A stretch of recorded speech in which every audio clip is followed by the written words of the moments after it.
नमस्कार दोस्तों, स्वागत है आपका एक बार फिर से हमारी चैनल सनातन धर्म ज्ञान पर, जहां मैं आपको सनातन धर्म से जुड़ी बहुत ही अद्भुत तथा ज्ञानवर्धक कहानियां सुनाती हूं।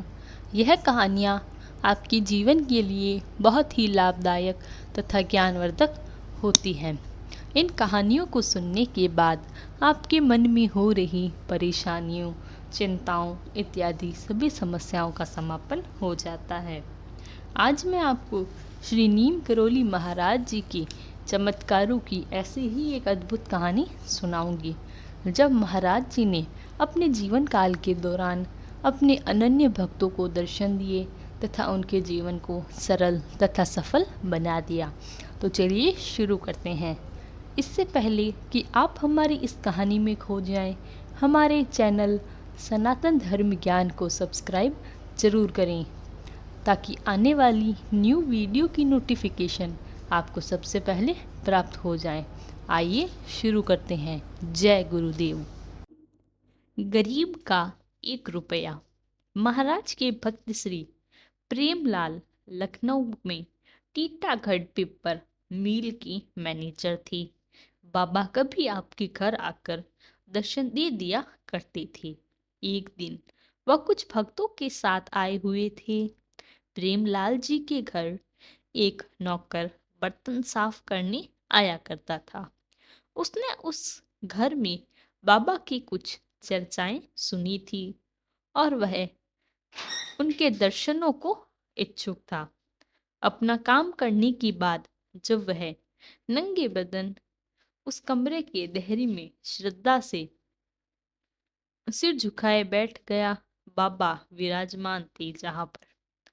बाबा ने उससे पूछा, तू जब अपने गुरु के पास जाता था उसे 1 रुपया देता था। उसने झुके सिर को हिलाते हुए स्वीकार किया।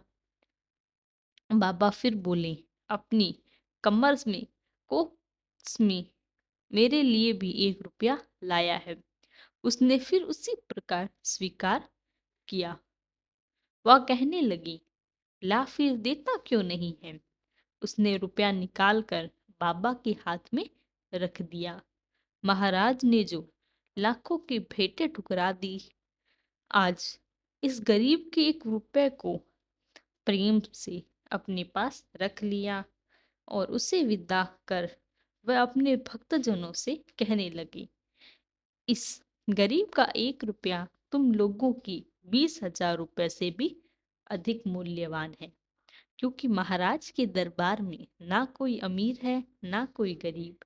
वह सभी को एक ही समान मानते हैं। चाहे कोई भक्त लाखों की भेंट ही क्यों करता, महाराज जी उसे अस्वीकार करते। पर जब कोई भक्त गरीबी में 1 रुपया भी दान देता या महाराज जी को भेंट चढ़ाता, महाराज उसको स्वीकार करते और उसकी इच्छाओं को श्रद्धा रखते। महाराज जी ऐसी कृपा अपने सभी भक्तों पर बनाए। इसी कामना के साथ आपसे विदा लेते हैं। कल फिर मुलाकात होगी एक ऐसी ही अद्भुत महाराज जी की कथा के साथ। तब तक के लिए धन्यवाद। आपका दिन मंगलमय हो। जय गुरुदेव।